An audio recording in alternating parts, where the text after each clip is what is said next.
Umat Allah yang terkasih, selamat pagi, selamat hari Minggu, dan salam dalam kasih Kristus. Setiap umat beriman bertanggung jawab atas saudaranya yang berdosa untuk mengembalikan dia dari keadaan tersesat. Justru kita turut bersalah ketika membiarkan atau tidak berusaha menyelamatkan saudara tersebut. Tuhan akan menuntut pertanggungjawaban dari kita yang membiarkan saudara kita binasa. Setiap nasihat atau teguran hendaknya dilakukan atas dasar kelembutan dan cinta kasih. Allah yang tidak menghendaki satupun anaknya hilang harus mendorong kita untuk berbuat seperti Dia. Dalam nama Bapa dan Putra dan Roh Kudus. Amin. Allah Bapa sumber kebaikan dan kebenaran sejati, Engkau meminta kami untuk saling menegur dalam semangat cinta. Jangan biarkan hati kami dingin dan berdiam diri melihat kesalahan yang menjerumuskan sesama ke dalam kebinasaan.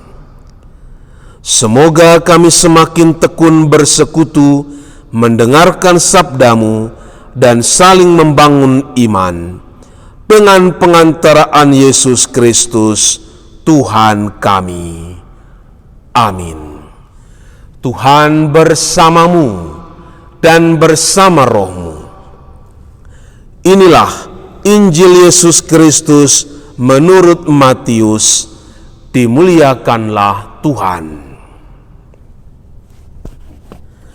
Sekali peristiwa, Yesus berkata kepada murid-muridnya, "Apabila saudaramu berbuat dosa, tegurlah dia di bawah 4 mata.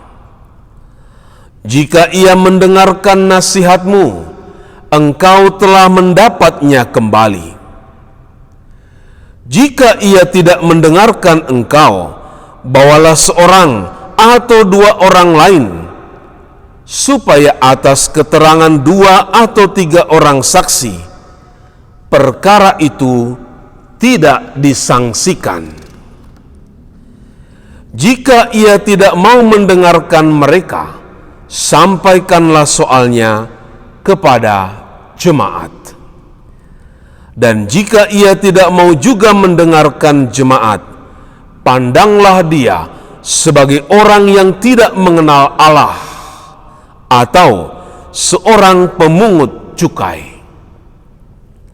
Aku berkata kepadamu, sungguh apa yang kamu ikat di dunia ini akan terikat di surga, dan apa yang kamu lepaskan di dunia ini akan terlepas di surga.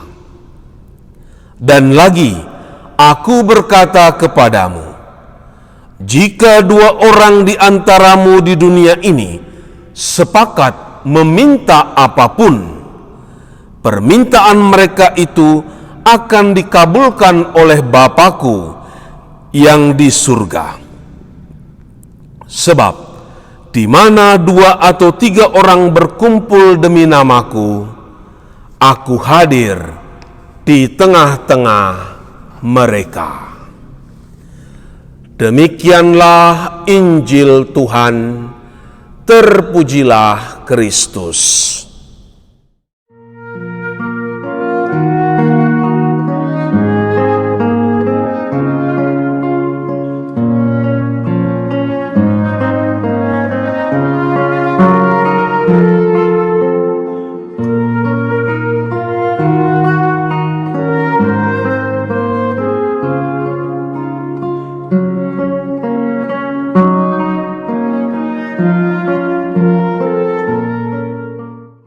Umat Allah yang terkasih,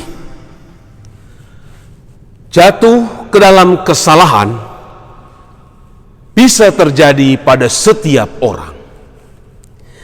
Orang bisa berbuat salah karena kekurangan pengetahuan. Dia ibarat seorang anak kecil yang lemah, maka harus dijaga. Kita bertanggung jawab untuk keselamatan saudara itu dengan cara menegur kesalahannya. Hendaknya teguran itu kita lakukan sebagai ungkapan kasih untuk memperbaiki saudara kita. Saya menegur dia sebab saya mengasihi dia dan ingin menyelamatkannya. Itulah koreksi persaudaraan, correctio fraterna. Hari Minggu Kitab Suci Nasional mengajak kita untuk bergumul dengan sabda Allah, supaya kita semakin mencintai dan menghidupi sabdanya.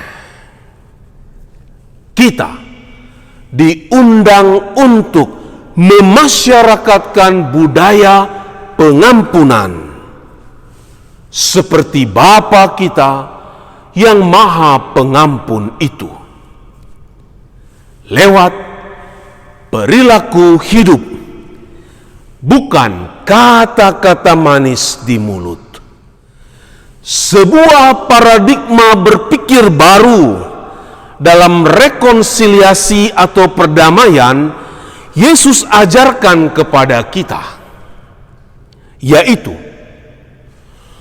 orang yang telah dilukai hatinya atau yang menjadi korban,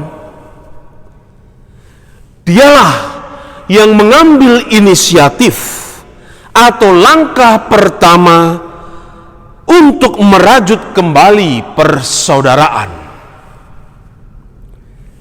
Biasanya orang yang melakukan kesalahan yang meminta maaf atau memulai rekonsiliasi, tetapi Yesus mengajarkan yang sebaliknya.